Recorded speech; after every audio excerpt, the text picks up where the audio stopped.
There's a ship drifting somewhere in the ocean without a crew. The last time someone saw it was over 50 years ago. Its story reminds of that of the Flying Dutchman, a ship that's bound to sail forever and bring disaster to whoever sees it at sea. At least the legend says so. Unlike the Flying Dutchman, the SS Bay Chimo was definitely real and built for a German company in Hamburg and began as an ordinary cargo ship. It was trading supplies between Hamburg and Sweden in the Baltic Sea starting from 1914. It had a strong steam engine and a hull made of steel. A few years later, it became British property. Then, in the 1920s, a Canadian company purchased it for around $18,000, a huge amount of money back then. The new owner, the Hudson's Bay Company, was actively using the ship for several years. They would often send it on voyages from its home port in Scotland to Siberia, Alaska, the Yukon, and the Northwest Territories. It also passed through the Panama Canal and even the Suez Canal, with fur pelts for sale on board. Sometimes it would also transport passengers. It had completed 9 successful voyages before this strip of good luck came to an end.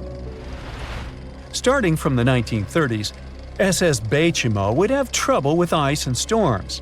When it first got trapped in ice in October of 1931, some of the crew managed to escape to Alaska. 15 of 22 sailors decided to stay with their vessel and try to save it. They had furs and other valuable cargo worth around $58,000 aboard. The company sent them supplies to survive the winter. They set camp near the ship out of the hatches, tarpaulins, and other materials, and offloaded the cargo. At the end of November, a blizzard rushed through the area, and it seemed like it had taken the ship with it. The ice platform had survived, but the ship broke free. Some of the crew members were sure it had sunk. But soon after, they heard from one of the locals who had spotted their ship around 45 miles away from their camp. The crew moved on with their lives, and the ship started its journey as a runaway vessel.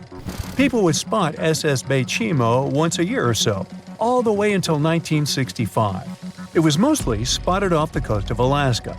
A man going to Nome with his sled dog, along with prospectors, explorers, and treasure hunters, all claimed to have seen SS Bay Chimo.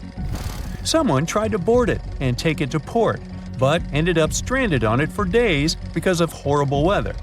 Others got luckier and managed to take a whaleboat, some furniture, and other valuables from the vessel. Those who got close to the ship saw that it was damaged and missing the propeller.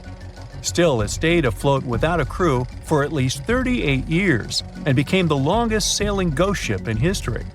In 2006, the Alaskan authorities started a project to solve the mystery of this ghost ship of the Arctic and finally find SS Bay Chimo, either still above or below the water. So far, the project has not been a success. SS Bay Chimo remains one of the estimated 4,000 ships that have disappeared off Alaskan shores. If the legend of the 17th century isn't lying, this ghost ship could be sailing somewhere along the Flying Dutchman. It belonged to the Dutch East India Company. Its captain managed to do the impossible for that time and sailed from Holland to Indonesia in only 3 months. They said he was flying over the sea, and some evil tongues explained that he had made a deal with evil forces to achieve that. Once the ship was sailing back home, its captain and crew disappeared without a trace. There are many versions of what happened to it. One of the first ones said it had tried to enter port at the Cape of Good Hope, got in a terrible storm, and sank as there was no captain to save it. Another legend says the captain had refused to obey the skies to let the ship sink during the storm. A scary life form then struck the boat and the crew, and it was condemned to forever wander without rest. Many sailors claim to have spotted the Wandering Dutchman. The Duke of York, who was to become King of England, mentioned having seen it in Australian waters. Right after spotting the ship, the man who saw it first fell from the top of the mast and didn't survive. There were more encounters with this legendary ship up to the middle of the 20th century. Ships would nearly collide with it as the Flying Dutchman jumped out of the blue. Scientists have a more logical explanation for this mystery: Fata Morgana, not to be confused with Hakuna Matata. Now, when you're out at sea on a hot day and the air is all wavy, it feels like when you look at the road on a scorching summer day.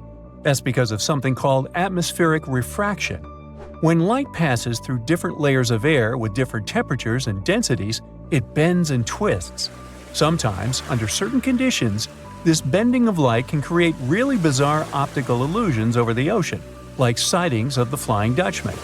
The Fata Morgana phenomenon can make distant objects appear distorted, stretched, or even lifted above the horizon. So you can see a ship far away, but because of the way the light is bending, it will look like it's floating above the water or even disappearing and reappearing. A Fata Morgana is most commonly seen in polar regions, especially over large sheets of ice that have a uniform low temperature. But you can see it anywhere, even in deserts and over lakes on hot days. The first stories about ghost ships go all the way back to ancient Greek and Roman mythology. One of the most famous ghost ships in history is the Mary Celeste. This brigantine was traveling from New York City to Genoa and was fully stocked with provisions, but missing a crew when it was discovered in the Atlantic Ocean in 1872. The crew's personal belongings were also there, completely undisturbed. The final entry in her log was made 10 days earlier. We still don't know what happened to its crew, and the ship has inspired many spooky stories and legends. The Lady Lovibond was another legendary schooner that is believed to have been wrecked off the coast of Kent in the middle of the 18th century. The story tells that the ship's captain, Simon Reed, had just got married and took his bride on board for a celebratory cruise, despite the superstition that it could bring bad luck. They were on their way to Portugal when the first mate, who is also in love with the captain's new wife, went mad because of jealousy, attacked another crew member, and then took over the wheel and steered the ship straight into the dreaded Goodwin Sands. No one aboard survived, and the schooner is said to reappear as a ghost vessel every 50 years. In present times, many vessels become abandoned and turned into ghost ships intentionally. There are thousands of them floating in U.S. rivers, lakes, channels, and coastal waters. Some people lose their boats in storms and other extreme weather.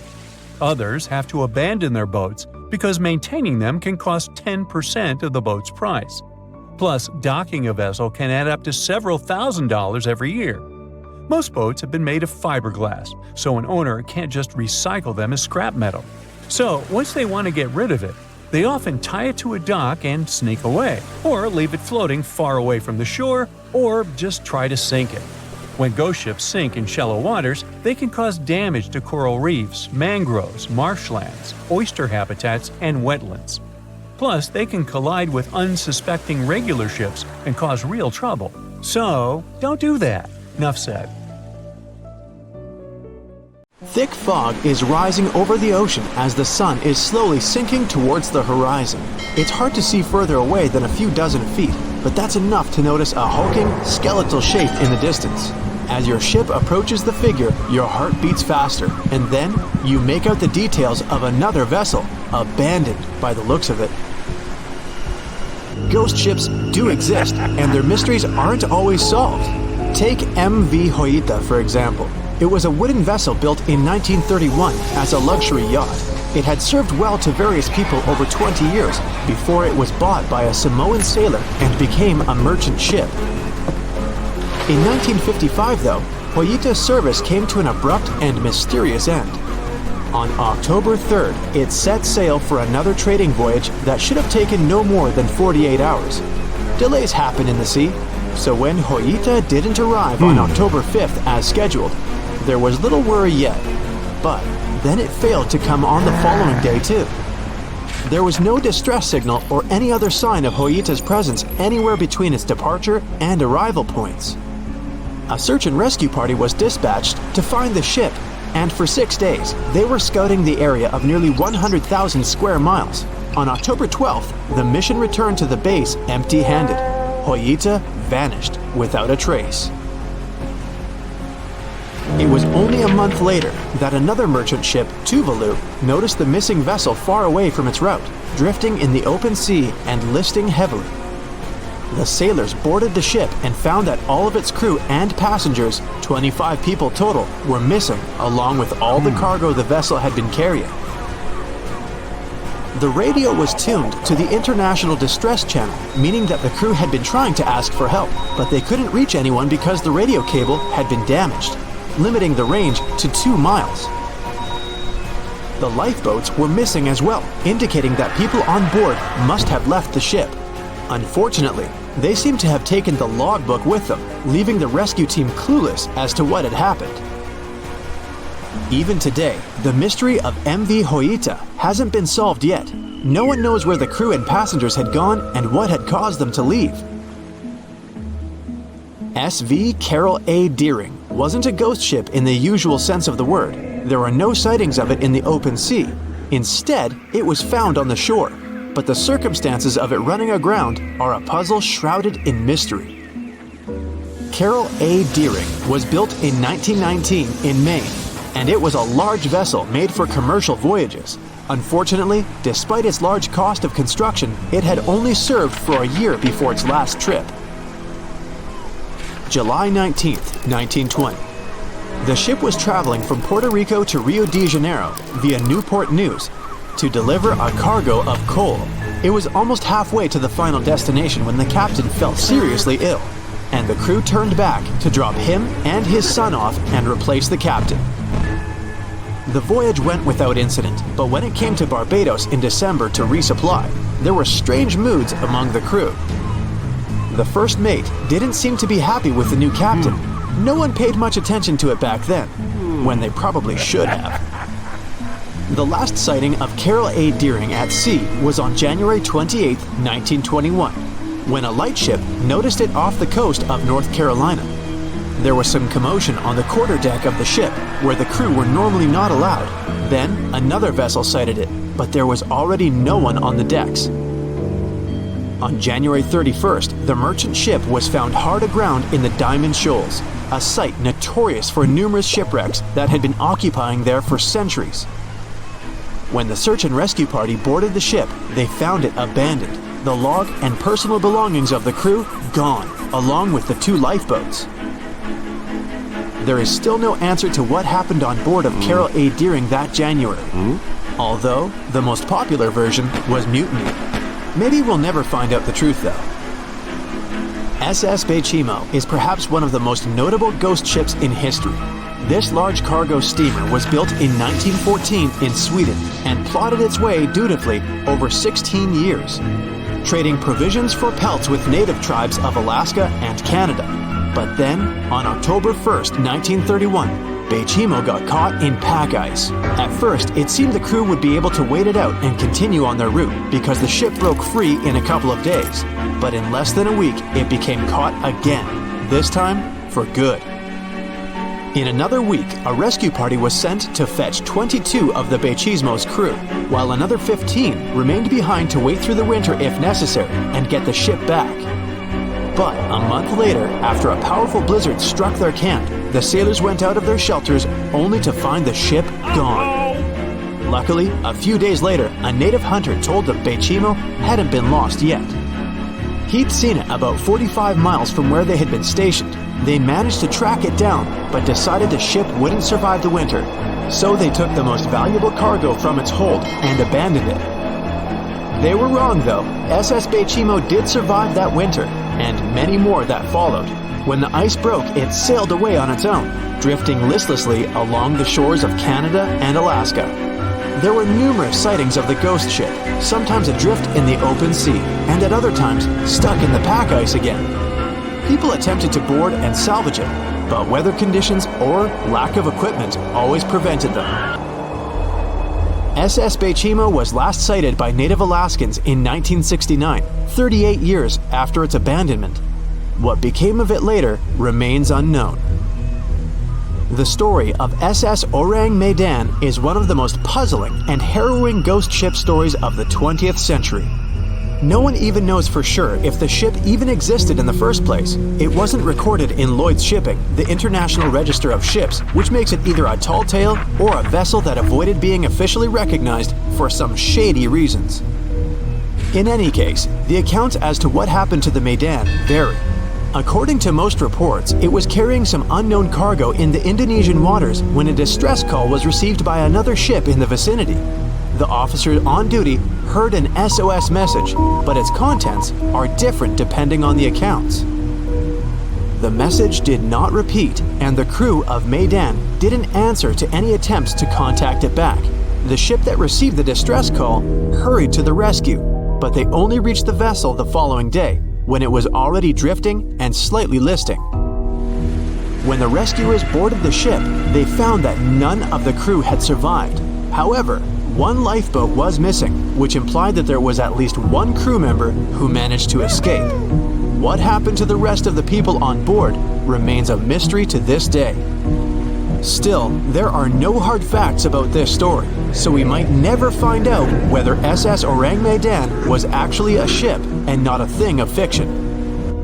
SV Zabrina was a 3-mast sailing barge built in 1873 for river trade ships in South America. She served for well over 4 decades, proving to be a sturdy and reliable ship. It was later transferred to Europe, where it continued serving its purpose well. But then, in October 1917, Zabrina set sail on a regular voyage only to be found ashore several days later. Mysteriously, although the ship was perfectly intact, the entire crew of 5 and the captain were gone. There is no direct evidence or hard facts as to what really happened that day. The most convincing theory is that the crew were washed away from the deck because of an underwater explosion. And then the ship sailed ahead without them. But the truth, as always, remains unknown. We've all heard of the Sahara. Sure you have. It's the largest hot desert on the planet. A sea of sand covering an area larger than the contiguous United States. But have you ever wondered what lies beneath the sand dunes? To answer this question, we must travel deep into the past of our blue planet. Up until some 6,000 years ago, the Sahara was grassland.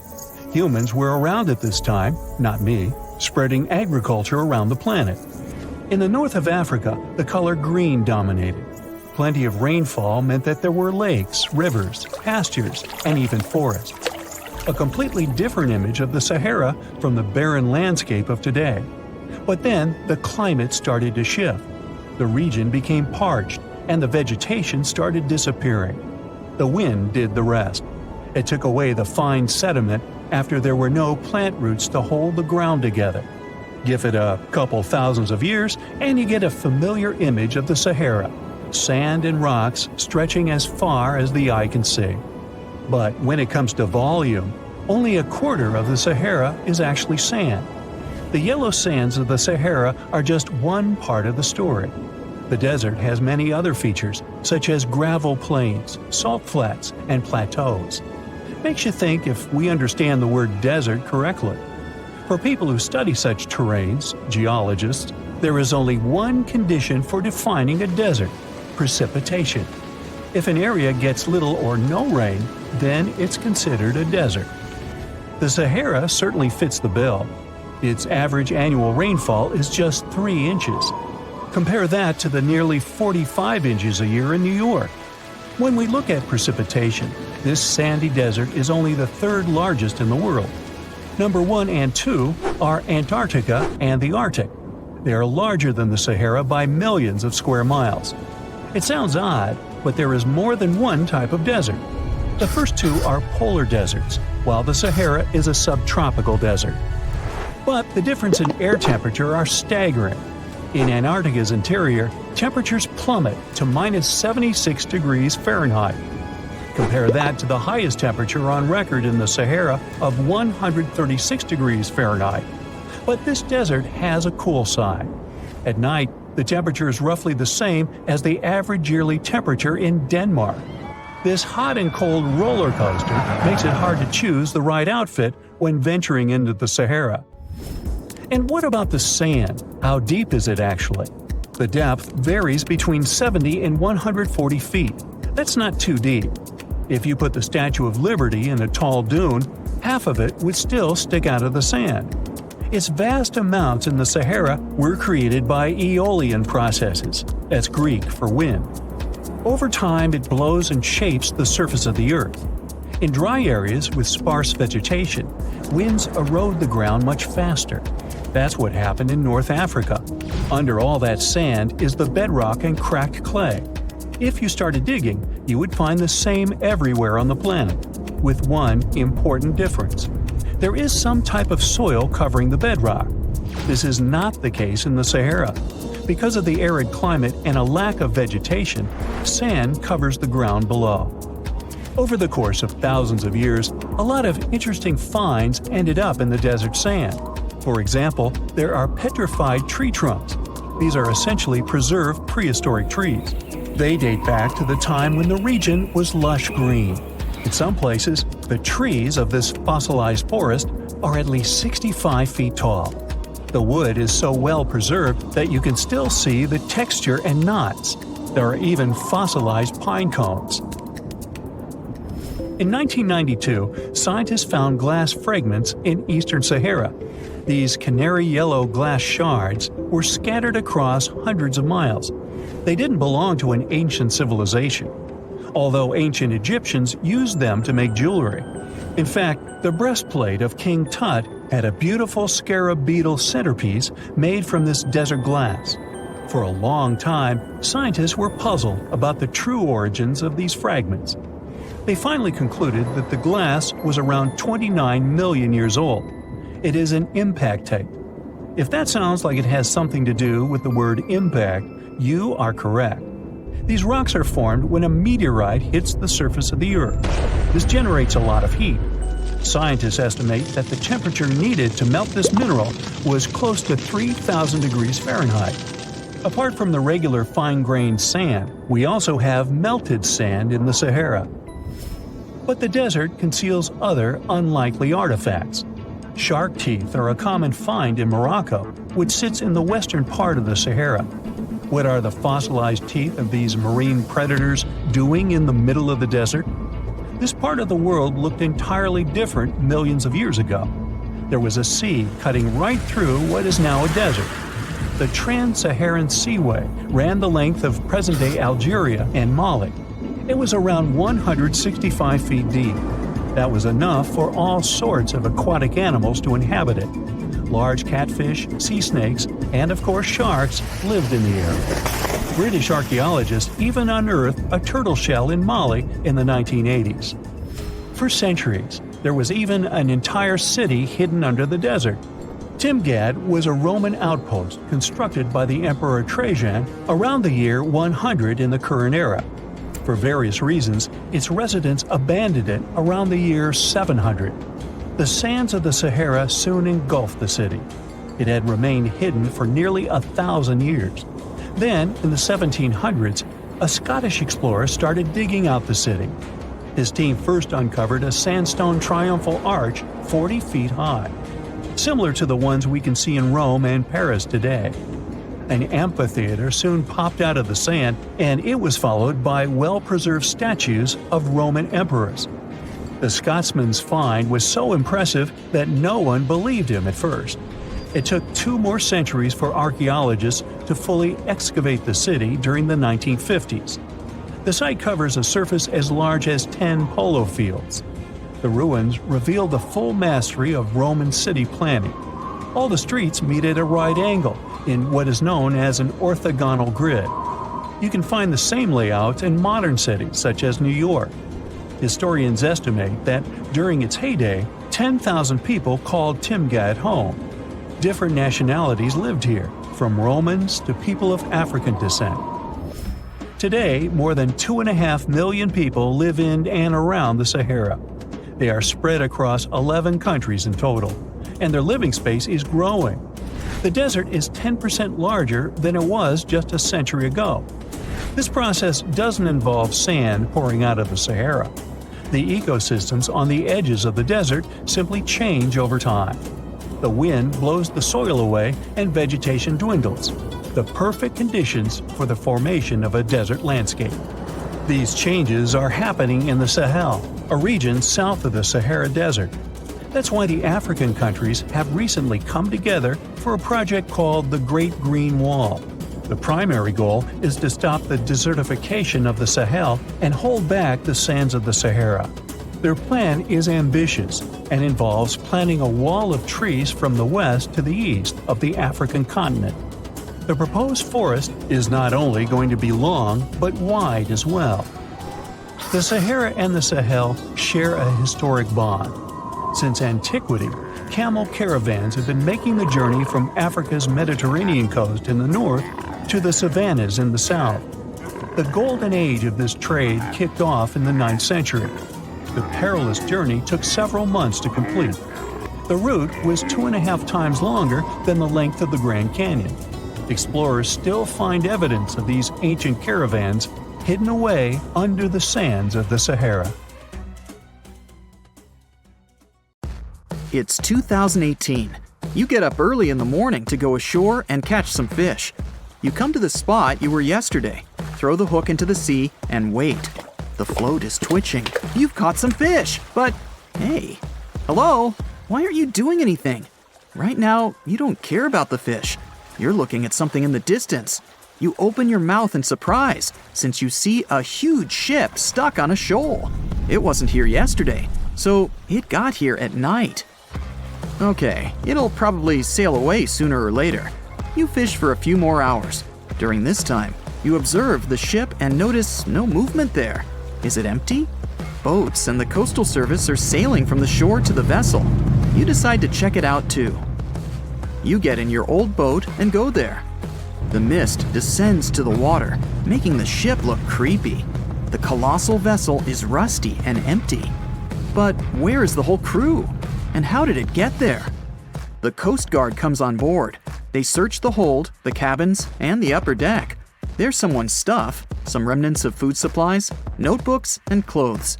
Everything suggests the crew has disappeared for some reason.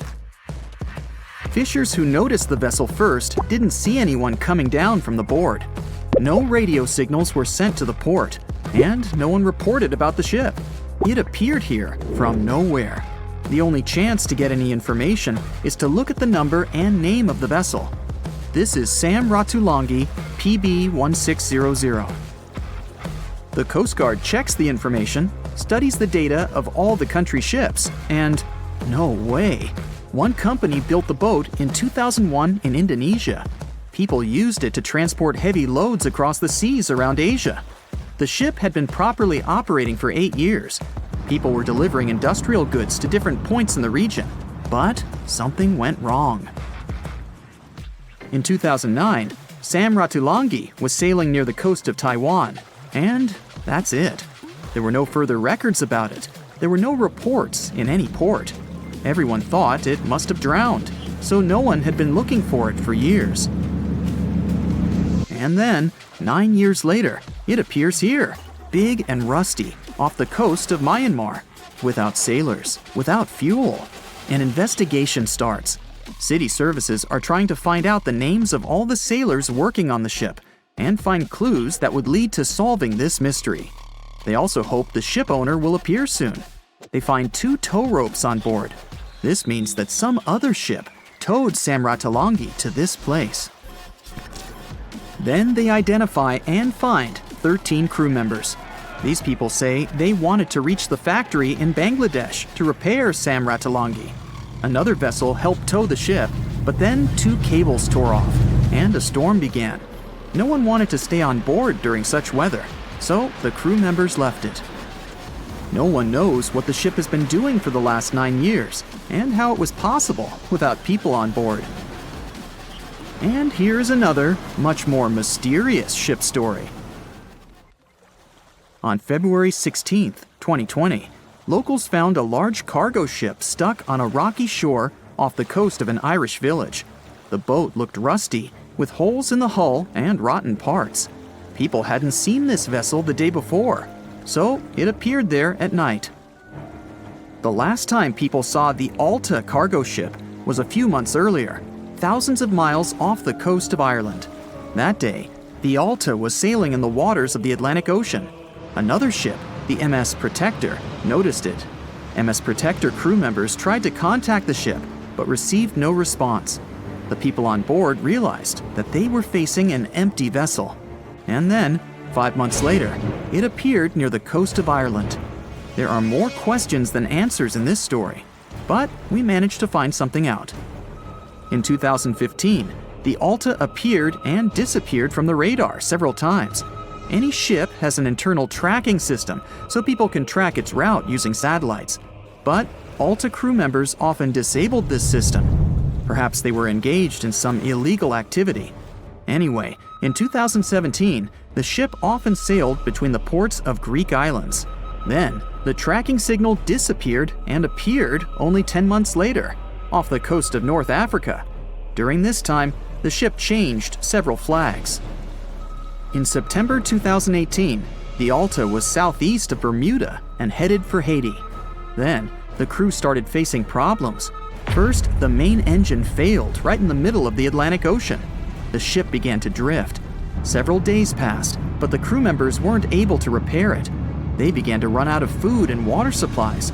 The situation got even worse when they found out that a hurricane was approaching the place. Fortunately, they managed to contact the U.S. Coast Guard. A helicopter flew to the Alta on October 2nd to bring them some supplies. There was enough food for several days. Then, a rescue boat sailed to the ship. It evacuated all the sailors and delivered them to Puerto Rico before the hurricane. The Alta had to drift alone in the ocean. After a while, another ship approached the Alta to tow it to the shores of Guyana. But at this moment, everything went wrong. Someone stole the boat, disabled the tracking system, and sailed away in an unknown direction. After almost a year, the MS Protector found the empty Alta in the waters of the Atlantic Ocean. And then, 9 months later, the ship without a crew sailed to the shores of Ireland. How did it manage to travel across the Atlantic and get to the coast of Ireland? It's still a mystery. Maybe it was just luck. No one else saw the ship all this time. It was just covering huge distances, surviving storms. Who's the captain? What happened to the thieves? Who owns the ship now? One day, someone called the village administration and introduced themselves as the vessel owner. But that unknown person didn't provide any evidence. They found several barrels of oil on the ship, which they took away by helicopter. The Alta was rusting. Corrosion of metal could damage the environment. The vessel had no commercial value, yet it would have taken millions to get rid of it. There were 3 options for what to do: leave the ship where it was, tow it into the sea and let it sink, or disassemble it for scrap. But nature had its own plans. Storms and strong waves split the hull into 2 parts. The Alta was drifting without a crew in the waters of the Atlantic Ocean for about 2 years. But this is nothing compared to a ship that was traveling for 38 years. The record belongs to the SS Bechimo. It was a merchant vessel owned by some trading company. In 1931, the ship found itself on the ice off the coast of Alaska. Its movement slowed down. A thick layer of ice blocked the ship, and a strong storm only made the situation worse. The blizzard was so intense that the crew members couldn't see anything but a white veil in front of their eyes. Sailing any further was impossible. The team had to wait for the storm to end. They waited for a day, 2, 3 days. A week had passed, but the snowstorm was only getting stronger. Then, one day, it grew weaker. The crew members split into 2 teams. The first team went to the nearest city. The second group, along with the captain, stayed on board. They set up camp next to the ship and waited for the blizzard, which had started again, to end. There was 0 visibility. And finally, one day, the storm was over. Great! And now, wait a minute. But where is the ship? The SS Bechimo just disappeared during the blizzard. The captain was sure that the ship had sunk, so he left along with the crew. Then, a week later, they saw the vessel drifting near the area where they had lost it. The hull was damaged so severely that it was unsafe to sail on it. Repairing the ship would be pointless and expensive, so the captain decided to abandon it. He was sure that it would go underwater sooner or later, but it stayed afloat for the next few days, the next few months, and a few years. People had reported seeing it at various points along the coast of Alaska for 38 years. The last record of the SS Bechimo is dated 1969. Those who saw it claimed the ship was completely frozen, almost merged with the ice. Some people planned to start an expedition to find the ship, but all attempts were unsuccessful. The vessel is probably lying somewhere on the deep sea floor. You find yourself in Africa, land of unique wildlife, home to a great variety of cultures and languages, and, first and foremost, host to the world's largest hot desert, the Sahara. It's daytime, and you are thirsty for some water and shade.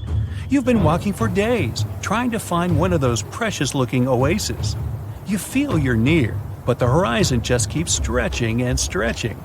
Your mind is tired, and your body is feeling all the heat. It's like you've eaten a full plate of hot pepper and then some more, judging by how much you're sweating. And when I say hot, think 100 degrees Fahrenheit hot, on average. No wonder this is happening. After all, you find yourself in the world's biggest hot desert. Now, I say hot desert since the biggest deserted landscapes are actually the cold ones, located in Antarctica and the Arctic. Icy Antarctica's frozen desert is more or less the size of 1 million LAXs. Yep, the Los Angeles International Airport. The Arctic Desert is just a bit smaller than that. Now, in case you don't know, the Sahara Desert is located in northern Africa, stretching from the Atlantic Ocean all the way over to the Red Sea. It occupies an area large enough to place approximately 100,000 Disney World theme parks side by side. According to scientists, its boundaries are expanding. Deserts usually form in the subtropics because of what's called Hadley circulation. The air rises at the equator and descends into the subtropics.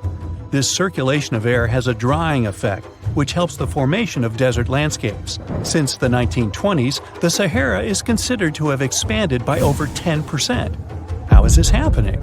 Well, let's start from the beginning. You probably know the Sahara Desert as one of the most inhospitable places on Earth today. Just FYI, for a place to be considered a desert, it has to receive less than 4 inches of rain per year. Due to the very small precipitation index, deserts are usually dry and arid places. There is little humidity in the air, and daytime temperatures can go as high as 130 degrees Fahrenheit. Usually, there isn't that much animal and plant life because of the lack of water. But in the Sahara's case, it wasn't always like that. It may be difficult to imagine northern Africa without the tons of sand it has today. But about 20,000 years ago, the Sahara was actually one big oasis. Recent discoveries show clear evidence of what the scientists now call the Green Sahara. In the mid-1800s, a German explorer crossing the Sahara encountered some paintings and engravings that nomad artists had left behind. What he saw in those paintings looked nothing like his actual surroundings. Instead of an arid landscape with only camels and desert vegetation, the rock paintings depicted jungle animals like giraffes and hippos. There were even images of livestock and grazing animals such as cattle and sheep, something that seems impossible for modern-day Sahara. Artists usually draw what they see around them, so this finding really intrigued the German explorer. The drawings were so detailed that the artists must have had close contact with those animals. You can find this rock art spread out in the northern part of the African continent, from western Sahara to Saudi Arabia. Geologists soon took a keen interest in this and found the first clues to what this could mean. They have been able to confirm that, in fact, northern Africa was once much wetter. They found evidence from nearby deep-sea sediment off the coast of Mauritania.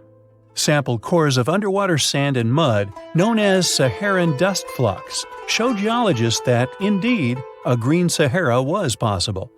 The more dust is blowing off of the desert and into the bottom of the ocean, the drier the climate in the region.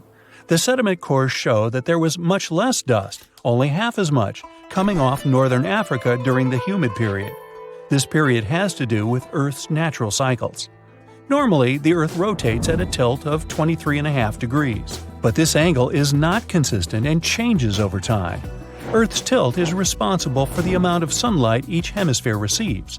It affects several ecosystem functions on the planet. During the time of the Green Sahara, The Earth received between 4 and 8% more sunlight than it does today. So, when the Earth tilted about 20,000 years ago, the northern hemisphere received more direct sunlight, which affected humidity levels in the region. As the northern hemisphere got warmer, this affected monsoon activity, more specifically, the West African monsoon. Monsoons are wind systems that affect a region's rainfall index and humidity levels.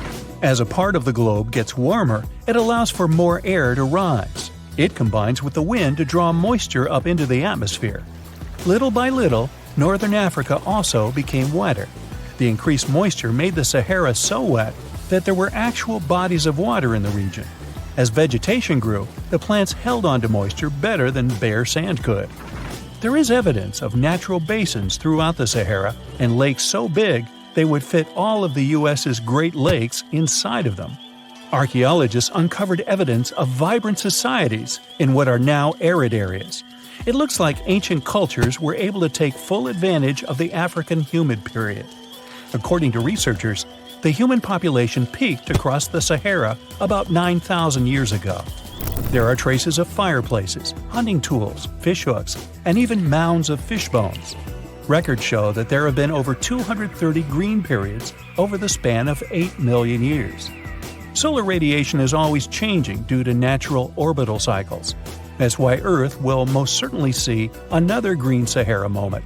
It might be thousands of years from now, but it will happen. The same way the Sahara turns green, it turns yellow again. Let's put it like that. All it takes is a significant axial tilt and a few years of readjusting. However, another phenomenon is calling the attention of scientists now. Recent studies by the National Science Foundation from the University of Maryland show the Sahara has expanded 10% over the past 90 years.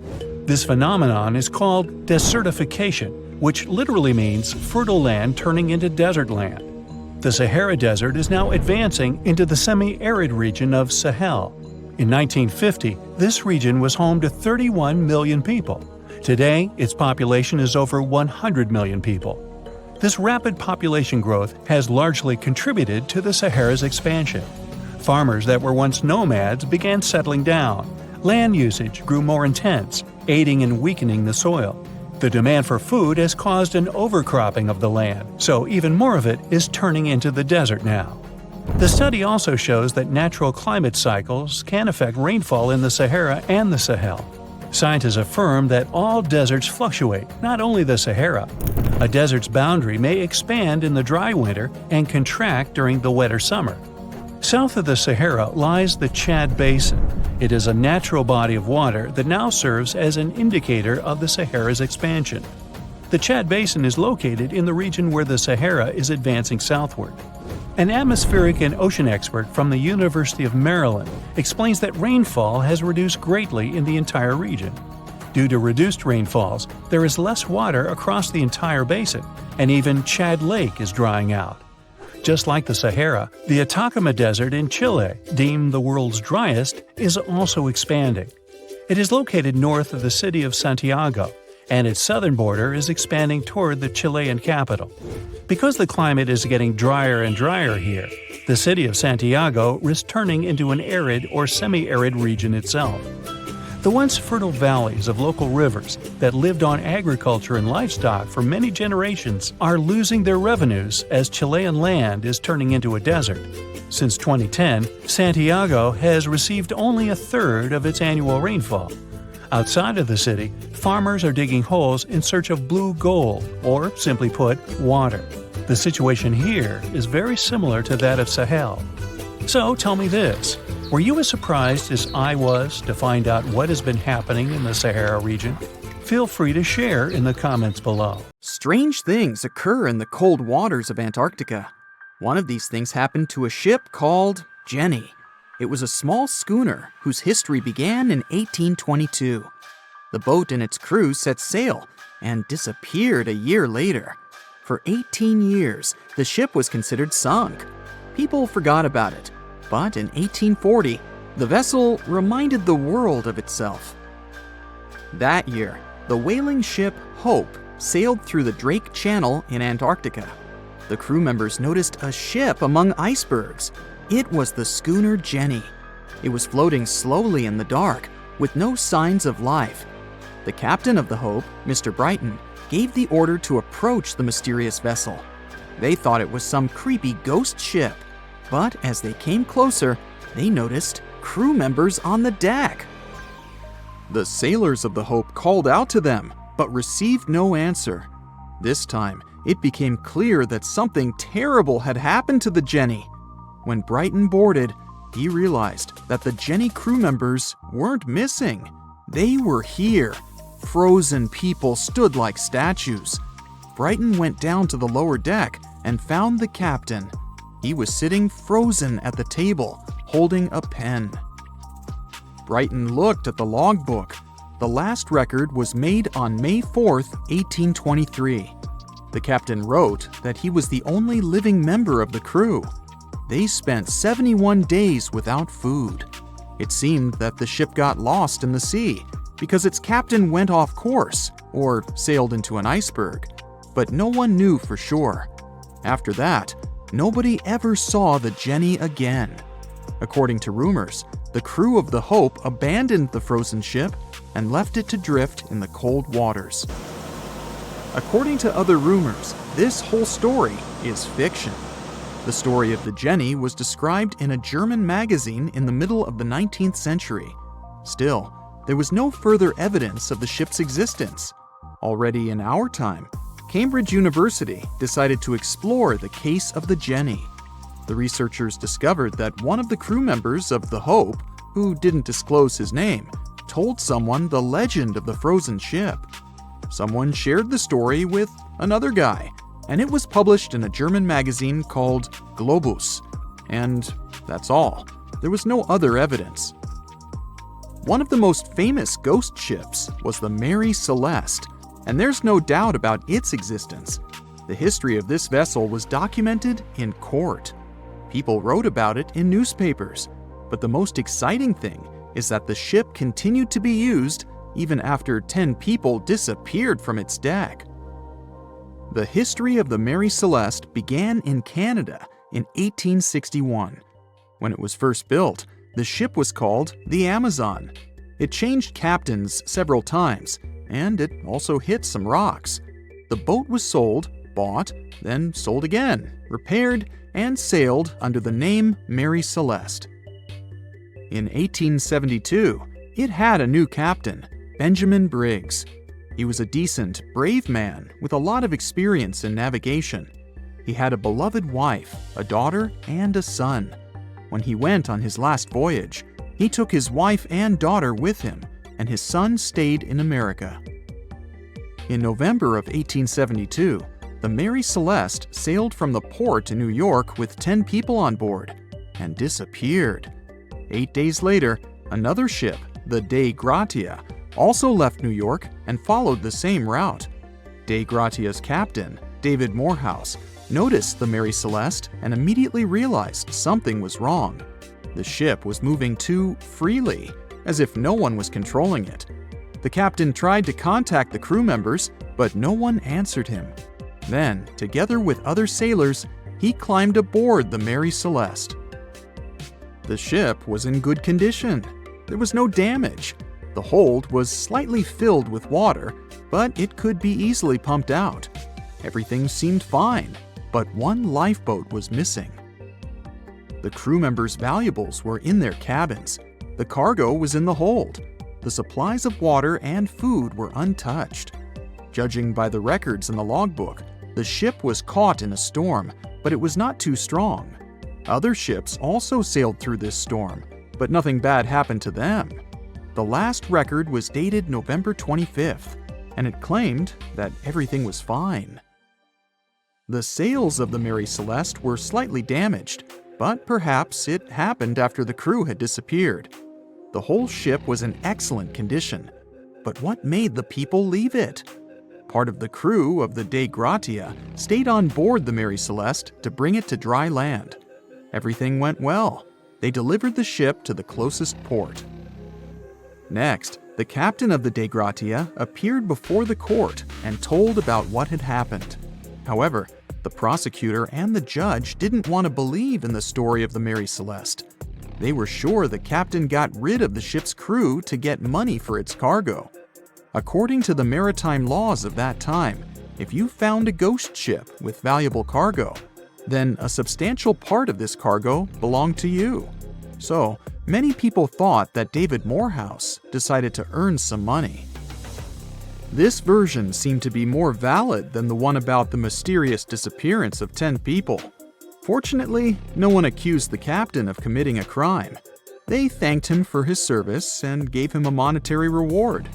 However, his reputation was damaged, which greatly affected his career, as many believed he attacked the crew of the Mary Celeste. But even after this terrible case, trial, and investigation, the story was not over.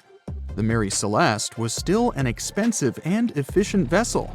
It sailed several times, but then one captain crashed it into the reefs to get insurance. The court revealed this deception and accused the captain of intentional property damage. The story of the Mary Celeste became famous all over the world. People began to build their theories, realistic and not. Someone believed the ship had sailed through the Bermuda Triangle, but this version was quickly refuted, as the route of the Mary Celeste passed thousands of miles away from the Bermuda region. Did the Kraken or another giant monster attack the ship? Nope. Since the boat was found in almost perfect condition, there were no signs of a struggle. One of the most popular versions was that the crew of the Mary Celeste stole some valuable cargo and sailed to Spain on the rescue boat.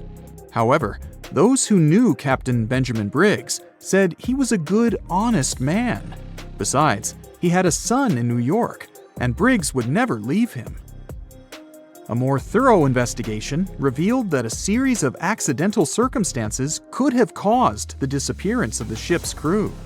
Before its last voyage, the vessel delivered coal. Perhaps the pump intended for pumping water got clogged with coal after that, and when the ship got into a storm, the hold filled with water and the pump broke. The captain couldn't understand the amount of water because numerous barrels in the cargo hold blocked the view. Benjamin Briggs assumed it was dangerous to stay on the ship during a storm, so he evacuated with the passengers on a lifeboat. Perhaps they were close to land and decided to sail there, but the storm intensified and overturned the boat. Also, one record in the log journal said that the chronometer was faulty. It was a device that helped to determine your location at sea using longitude. Briggs got lost and didn't know which way to sail. The storm was strong, and he couldn't determine whether the ship would sink. Perhaps Briggs decided to leave the ship in a rescue boat when he saw the coast of the Azores. The uniqueness of this ghost ship case is that, unlike many others, you can investigate it yourself. There's a lot of information about the Mary Celeste on the internet. There are documentaries and research articles. Perhaps you'll be able to notice something that others haven't seen and solve the mystery of the disappearance of 10 people. Mirror check. You've got your beige parka on, your chisel is packed, and your overnight plane ride to Saudi Arabia is booked. You know what this means, right? Unfortunately, you weren't cast in the remake of Dune. It just means that you're ready to go explore the world's largest desert areas in the hopes of uncovering prehistoric secrets about our ancestors. Let's get one thing straight. If you ever thought that deserts were empty spaces, think again. They might be filled with sand as far as the eye can see, but they also hold a lot of history, you know, because before humans settled down in cities and towns, we were nomadic people, and we traveled all around the globe looking for food, water, and shelter. So we had to come up with some interesting stuff to survive.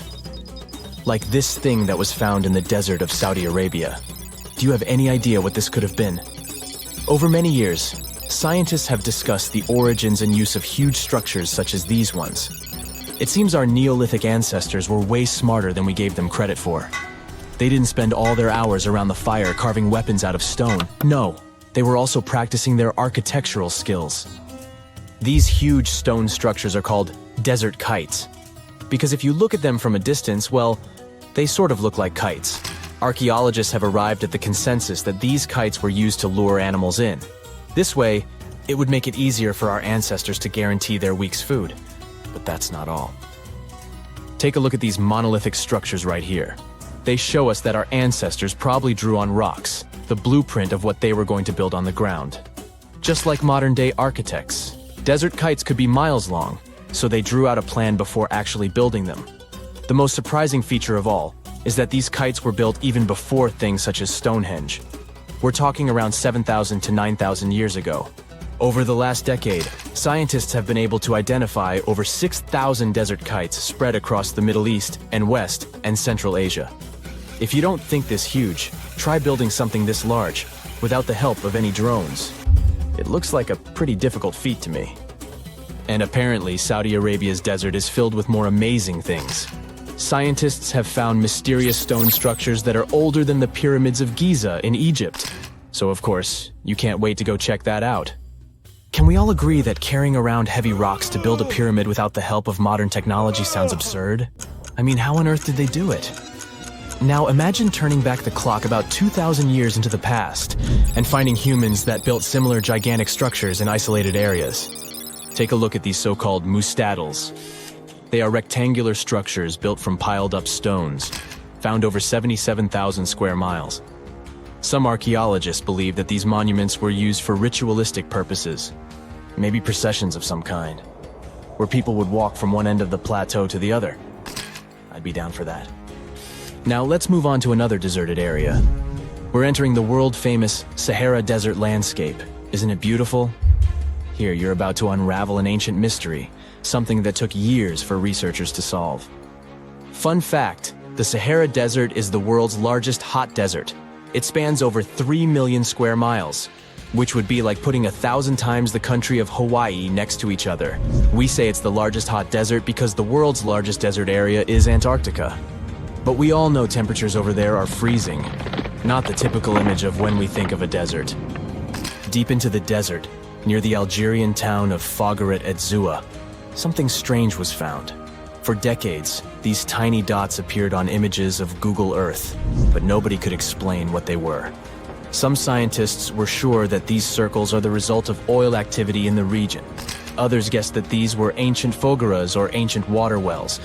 There are dozens of them, stretching for miles and miles in a straight line. The strange thing is that they are always far away from any town, road, or human activity in general. So what was or is their purpose? If you had to take a guess, what would you say? Remember we talked about how our ancestors had to be creative in order to survive in the desert? Let's try to walk in their shoes for a minute. Imagine you're a nomadic hunter-gatherer living in a desert area. You spend your days basking in the hot sun, trying to count all the grains of sand around you. But you also need to eat and drink water. But how on earth do you get water in a desert?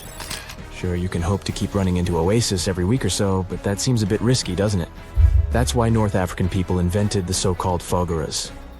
The fogeras are a 2,500-year-old irrigation system. Locals would dig deep wells in elevated areas, wells deep enough to tap into underground water. Then, they would dig parallel shafts at regular distances. This way, the water would flow from the main well down into all the shafts and irrigate entire areas. Travelers could stop by the shafts and quench their thirst. They could also raise livestock and tend to crops. Pretty clever, huh? As much as these holes did look like fogeras, a little bit of research would show you that they're not. You see, these shafts were built in a line, and not in a circular shape like the ones we're looking at now. So maybe it has something to do with the second option? Maybe these desert holes were related to oil activity in the region?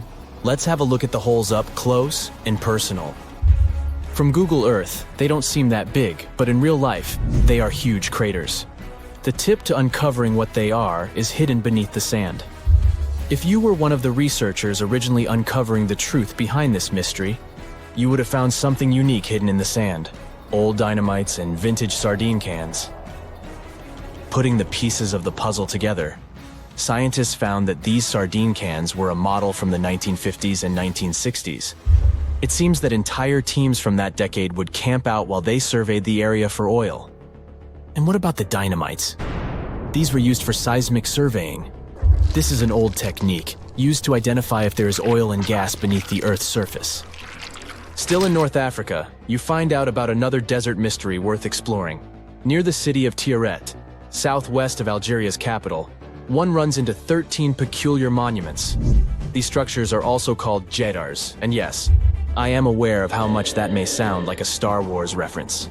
They are pyramid-like in their shapes, and as far as scientists know, they were used as final resting places for the people who lived in the region. Can you guess who these were? Most likely the Berber nomads. And since we're talking about ancient stuff, they were probably built between the 4th and 7th centuries CE. Once scientists began to explore the insides of these monuments, they found they were pretty big inside.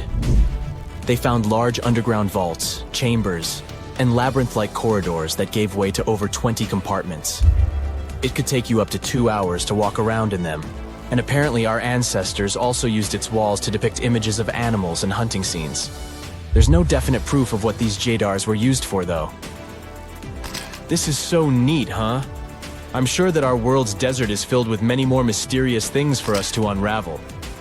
I guess I'll see you next time so that we can continue our... We've heard stories about people surviving in the desert, Amazon forest, and uninhabited islands for weeks.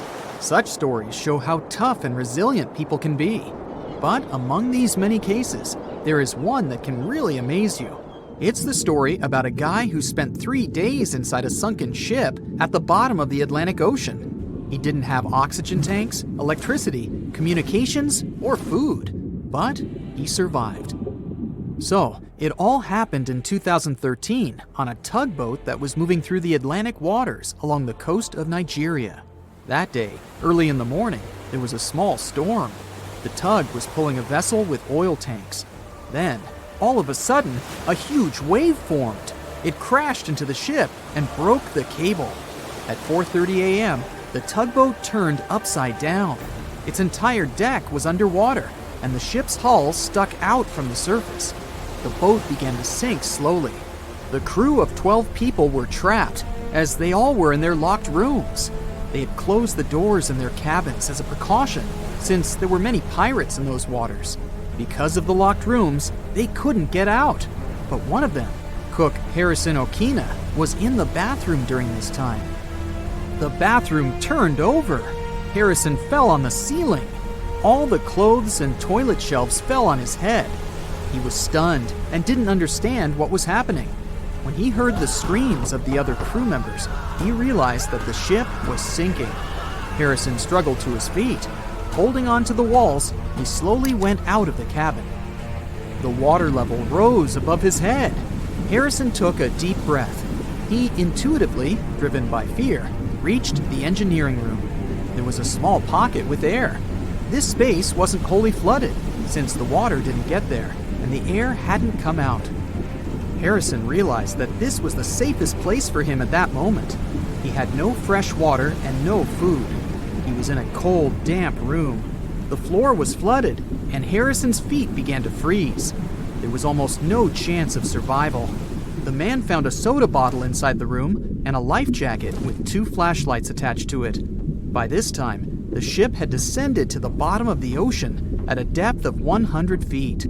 This is about the height of a 10-story building. The ship's hull was squeezed and made a grinding noise due to the pressure of the water. Then, Harrison heard a strange movement outside the door. It was sharks and other fish that were investigating the deck. At this point, Harrison began to lose hope. Lack of food supplies and pressure weren't the main problems. The air pocket was small, which meant there was little oxygen. Every 24 hours, an average person consumes about 350 cubic feet of air, which means Harrison had less than 1 day left to breathe. But despite this, he lived in such conditions for about 60 hours.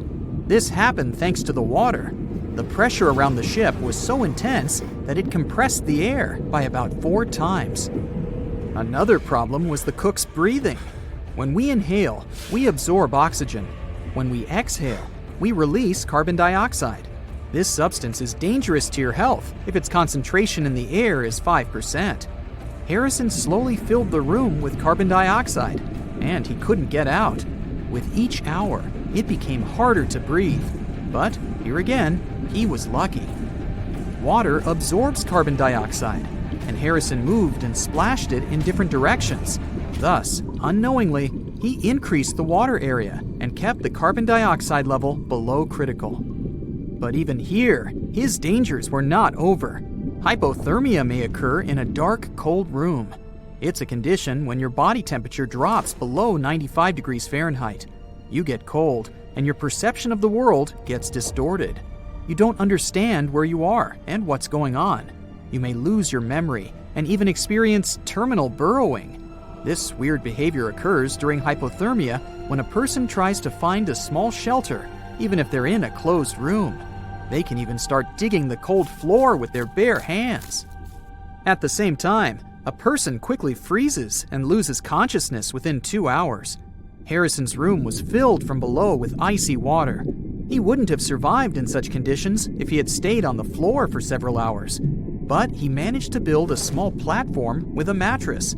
This kept him slightly above the water level. With each passing hour, fear and despair more and more bound the survivor's mind. He couldn't get out for many reasons. One of them was that only a little sunlight passes to such a depth, and Harrison couldn't see it. The soda bottle was almost empty, and the flashlight stopped working. The man found himself in pitch darkness, but his salvation was close. While rescuers were searching for survivors nearby, he was thinking about his family and life. Harrison noticed rays of light through a hole in the wreckage. Divers were examining the seabed. It was the only chance to survive. Harrison came out of the air pocket and swam towards the rescuers. He was making his way through the darkness. The ray of light coming from the diver's flashlight disappeared. Harrison tried blindly to find the diver, but they were at the other end of the deck. His oxygen was running out, so Harrison decided to return. There was almost no air left in his lungs. He began to suffocate, but still got to the rescue room. The main thing was not to despair. It was his only chance for salvation. After catching his breath and replenishing the oxygen supply in his lungs, Harrison made a second attempt. He got out of the room and noticed the diver. He swam towards them with all of his might. The lifeguard didn't see Harrison, so the cook knocked on his neck from behind and grabbed his hand tightly. The diver was initially scared, but he realized a living person was in front of him. Harrison swam to his room and led the lifeguard as his oxygen ran out. You can easily find a recording from the diver's camera on the internet, where the frightened Harrison was in his rescue room during a meeting with the diver. The rescuers gave him an oxygen mask. They didn't believe there was a living person in front of them. Harrison couldn't immediately get to the surface because of the pressure. He spent about 60 hours on the seabed, so he needed to change the pressure levels slowly to prevent damage to his health. Therefore, the divers put him in a decompression chamber to gradually reduce the external pressure. Then, when Harrison got out, he saw the stars. The cook thought that he had been at the bottom of the ocean all day, so he was surprised when he found out that he had been underwater for 60 hours. Also, he thought that all the crew members had forgotten about him and left the ship at the beginning. Many years have passed since then, but Harrison still has nightmares about his air room. Sometimes he wakes up in the middle of the night and tells his wife that the bed is sinking and they're now at sea. A similar case occurred in 1991 with scuba diver Michael Proudfoot. He was studying a sunken submarine off the coast of Baja California. During this dive, he accidentally broke his breathing regulator and deprived himself of oxygen reserves. Michael couldn't get to the surface because he was too deep. He wouldn't have had enough air in his lungs. Fortunately, the diver found an air pocket inside the ship. He swam there and waited for rescuers. For 2 days, he was underwater in complete darkness. He ate raw sea urchins and drank a small amount of warm water from a found pot. Fortunately, rescuers found him. Michael Proudfoot got out of the trap and stayed alive. So the Sahara Desert is so big that it covers 8% of the world's territory. It's bigger than the USA or China.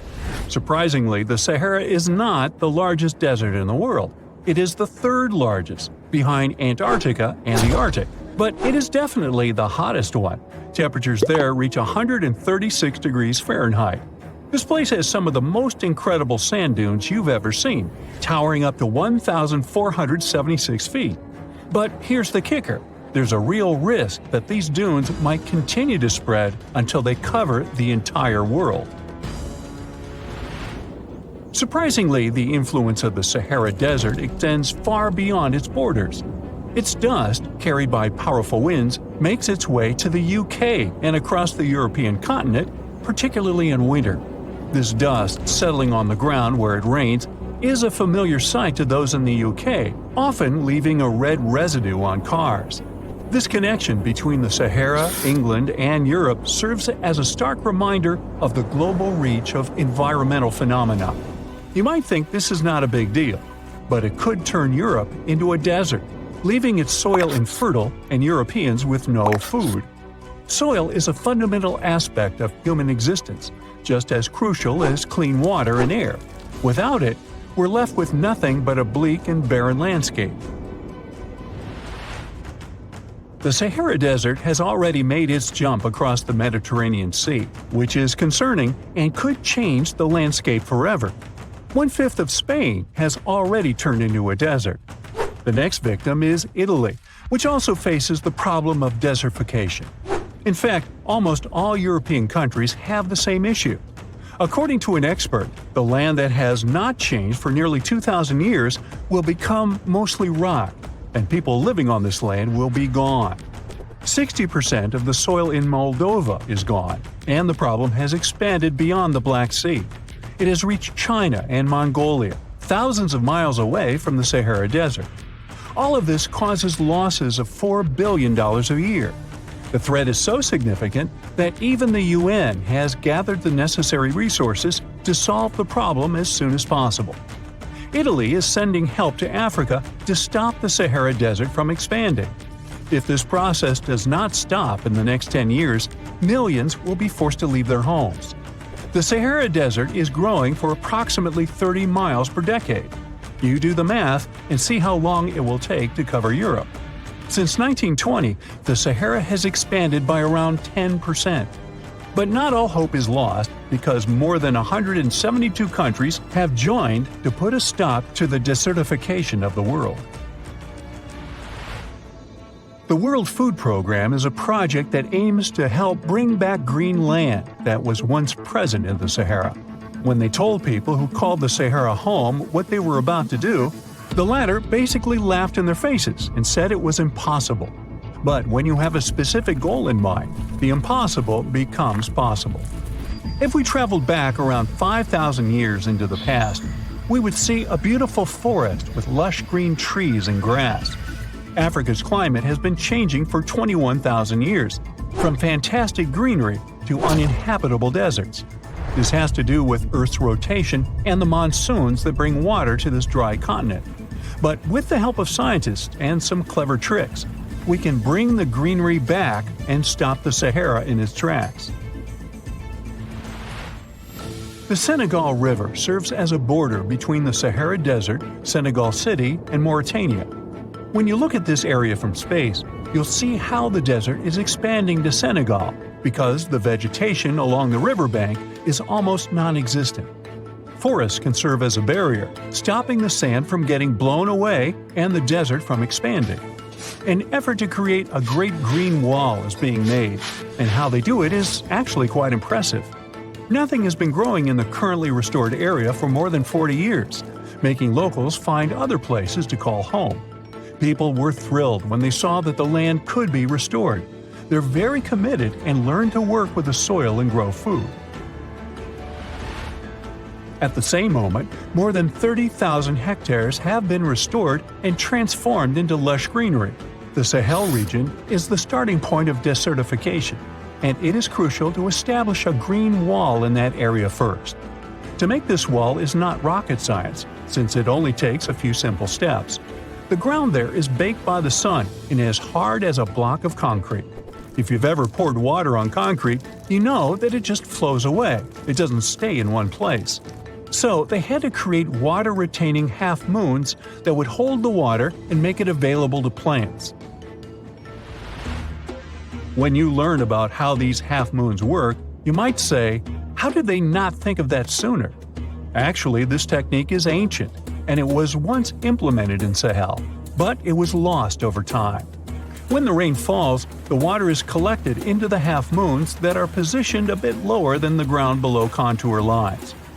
There is also a kind of bank at the end of the shape that prevents water from overflowing. And in the middle, there are plants that are happy because they have plenty of water to thrive. Also, it's essential to grow native plants that are kind of used to harsh conditions, like sorghum and millet. These plants have been surviving there for thousands of years and produce a good amount of biomass, which means the land can be rehabilitated faster and people will have food sooner. The water that will enter the half-moons won't be lost. It will penetrate the ground and top off underground waters. This will ensure the ground that H2O will never run out and that future generations will have usable aqua. This brilliant planting technique is not limited to half-moons. People also create lines and plant various vegetables, such as tomatoes. Next, there are places only for trees, like lemons or oranges. After a long hot day, nothing is better than a freshly made cold lemonade. The trees will also protect the soil, and with some luck, there will be a new forest in the Sahara Desert. The goal is to copy the forest dynamic. Start with small plants and gradually expand to bigger plants that are more useful than the tiny ones. They are aiming to plant more than 10,000 trees. Right now, many people are leaving the Sahara after the rainy season, going to cities or leaving Africa altogether. At this time of year, villages are like ghost towns. Only animals can be found there. Most people are gone. I mean, who would blame them? Nobody wants to live in the sand where nothing grows. Luckily, with all this new, old technology being developed, many people are slowly but surely returning to their land and starting to work in agriculture. The best thing is that there are no brutal winters, so plants grow 12 months a year, and people can always have food. People are becoming more social because now everybody stays in their villages and doesn't travel much. If this project works out, Africa will be saved and the world won't turn into a giant desert. They said it was the most technologically advanced ship. They said it was unsinkable. And when it sank, they made a movie about it. These were the main reasons why the Titanic disaster became world famous. But unfortunately, this is not the only large-scale shipwreck. And sadly, there have been cases much worse than the tragedy of the Titanic.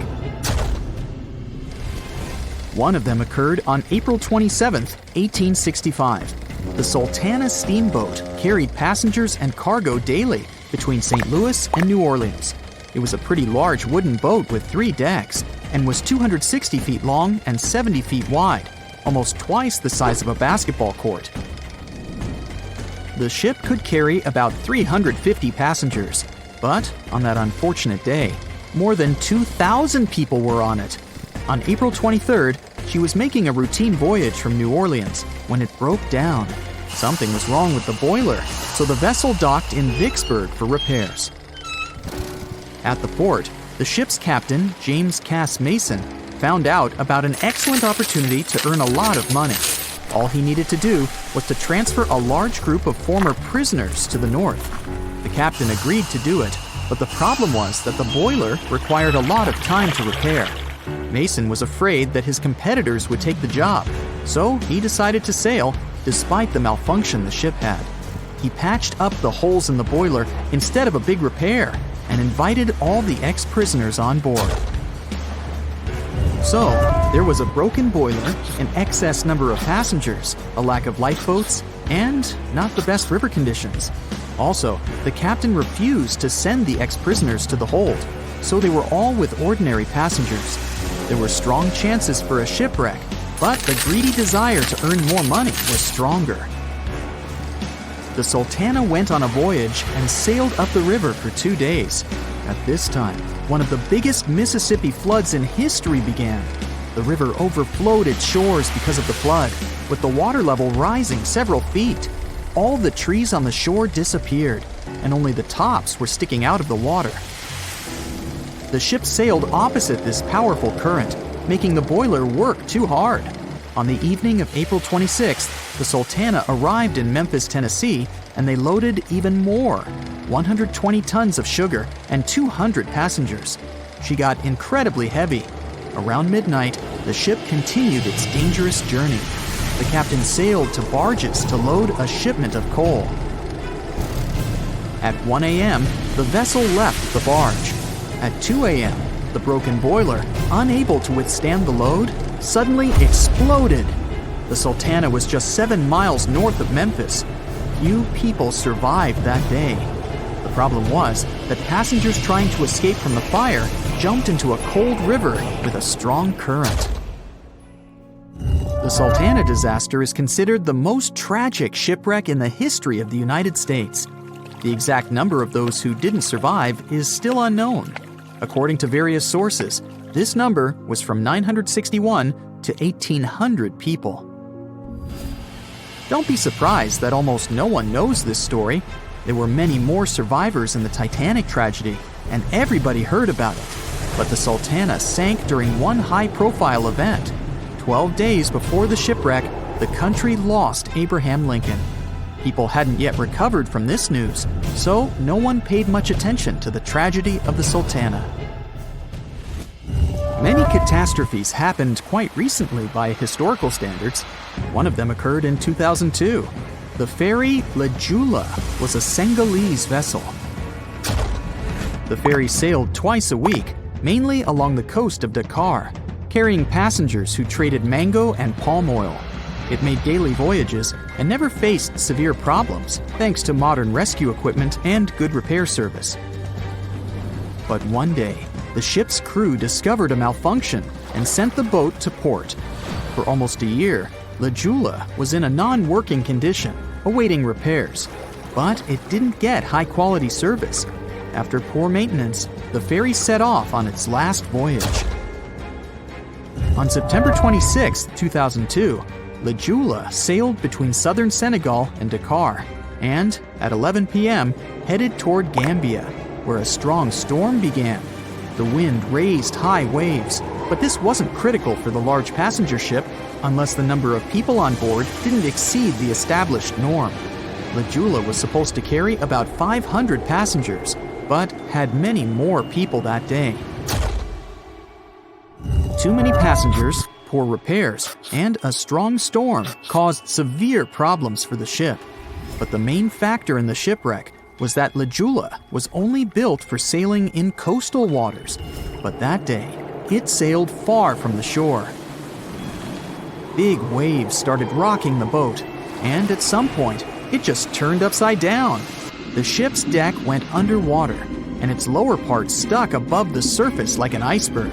All the passengers sitting in cabins fell on the ceiling and lost their orientation in space. There were no holes or damage in the ship's hull, and water flooded the lower decks for a long time. The vessel stood in a twisted position for several hours. Then, the boat began to sink when the water seeped through the deck and hold. The ocean was warm, but no one came to save the passengers. People had to wait almost 4 days to be rescued. Unfortunately, only a few managed to survive. The Philippines is a very dangerous area for ships. This place consists of several thousand islands and a vast area with shallow water. Ships can run aground and damage the hull with reefs and pitfalls. On September 20th, 1987, one of the most terrible disasters in navigation history occurred there. A Philippine passenger ferry called Dona Paz left one of the islands and sailed toward Manila. The sun was shining, the ocean was calm, and the visibility was good. But for some reason, the crew members didn't notice how the tanker Vector was approaching them. The two ships collided at low speed. The collision wasn't strong, but the problem was that the Vector had tons of oil on board, and the Dona Paz crashed into the cargo hold where that oil was stored. So it spilled all over the ocean, and then a spark slipped through. Not only did the two ships catch fire, but also filled with water. Both ships sank in a matter of seconds. Only a few dozen people survived that disaster. On September 27, 1854, The passenger ship Arctic sailed from Liverpool to New York. The fog came rolling down, and visibility got really bad. Another boat appeared out of the thick white haze, the French steamer Vesta. The ships were close enough to each other that a collision was inevitable. The French vessel was smaller, so it seemed to the Arctic's captain that Vesta had received a lot of damage. And while he was staring at the other ship, his boat got quickly filled with water. The captain gave the order to sail to the shore as fast as possible, but the ship's engines stopped working because of the flood. Then the ship's crew started to lower lifeboats with women and kids. Still, when rescuers found lifeboats with people, it turned out that only 87 out of 400 people survived, 65 crew members and 22 passengers. Surprisingly, there were only grown men among them. The ship's captain survived by clinging to the wreckage. All newspapers wrote about this story as one of the most terrible and shameful tragedies in navigation history. The survivors were criticized because they didn't save women and kids, and the crew members were accused of violating the law, since the safety of passengers should be higher than the safety of sailors. But despite this, none of them were brought to responsibility. Unfortunately, shipwrecks still occur to this day, but fortunately, there are fewer of them than before, thanks to modern navigation systems and radar. But no technology can guarantee there won't be a super strong storm or any other emergency that no one can foresee. You plan to spend your summer vacation in Africa. The final destination is the Sahara Desert. It's located in northern Africa, stretching from the Atlantic Ocean to the Red Sea. You're excited to ride camels and learn about the region's rich cultures. You hop on an extensively long flight, and finally, you are here. You find yourself in the world's biggest hot desert. Can you believe it's 3 million square miles? You're ready for your first adventure after drinking liters of ice-cold water.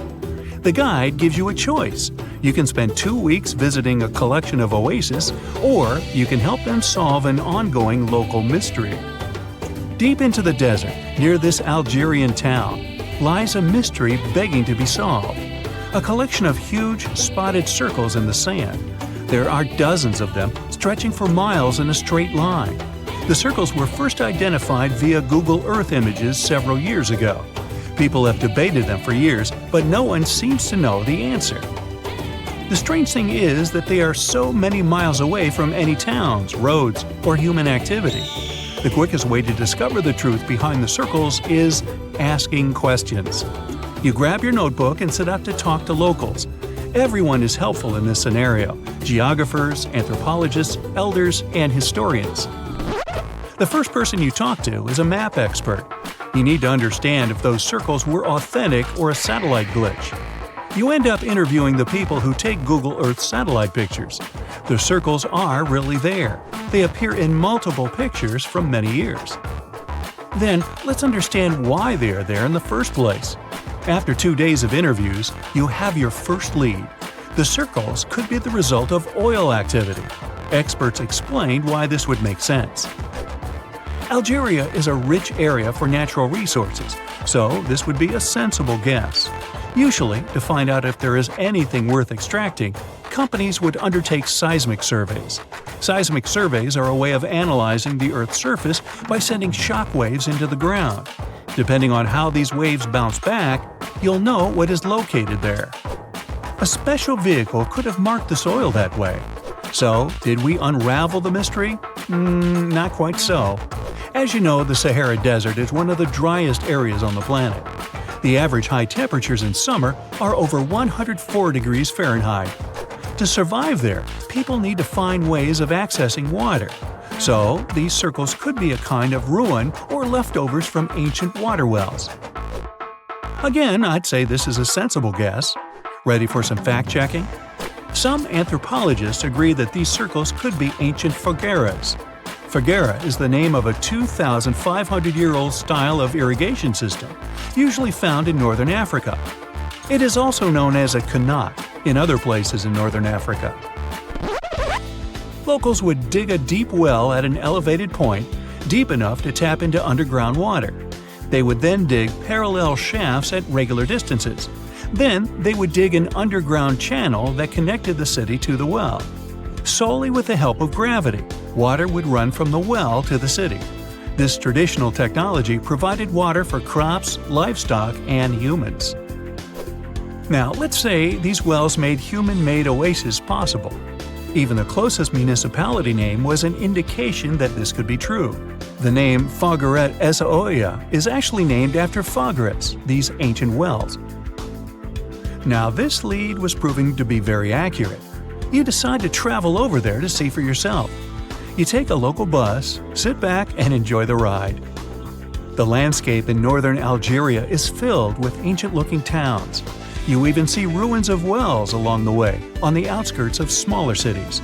Opening Google satellite images, you can see the Qanat's markings on the ground, a series of holes running down several miles. But as soon as you arrive, you find out you were wrong. Dale Lightfoot, one of the world's leading experts on Qanats, said that the circles were definitely not Qanats. Even the satellite images confirm this difference. Uh-oh, we were so close. Apparently, Qanats or Fogaras would not run down a straight line. They wouldn't be shaped like circles. Another clue that this wasn't the case was that there were no towns at the end. The circles were really far away from any human activity, and Qanats were explicitly built to provide water for human settlements. Well, it sure was a good try. You almost gave up on this mystery when you decided to take one more field trip. It was days of preparation, pick-up cars, food, equipment, all so that the mystery of the Sahara Circles could be unraveled.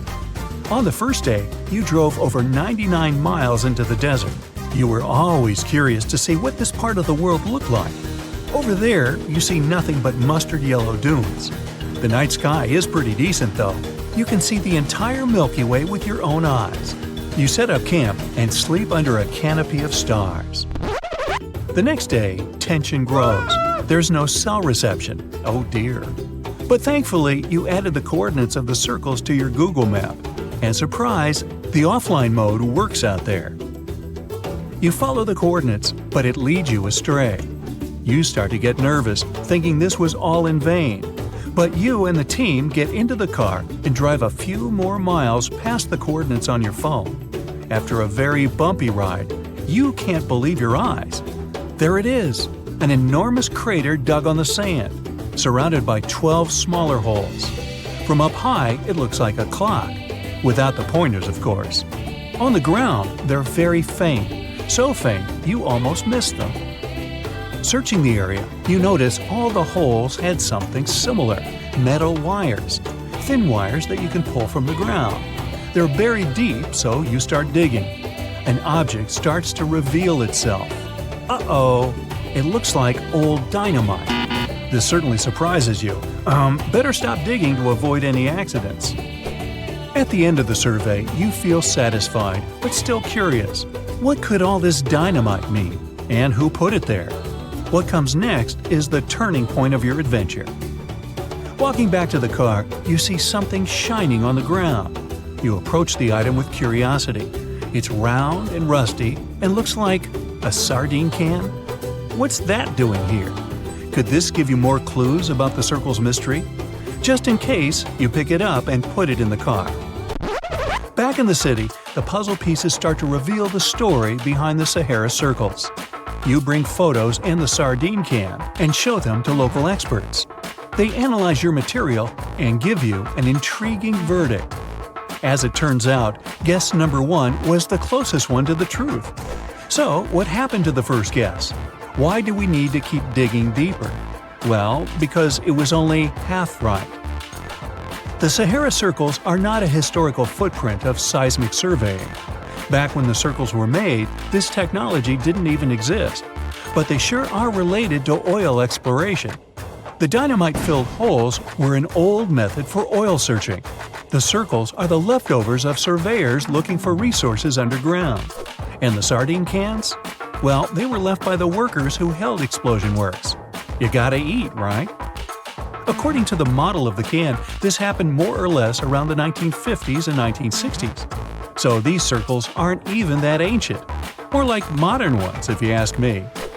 Well, well, well. Hope you are glad you tagged along and helped unravel this mystery. See you in the next mystery-solving adventure.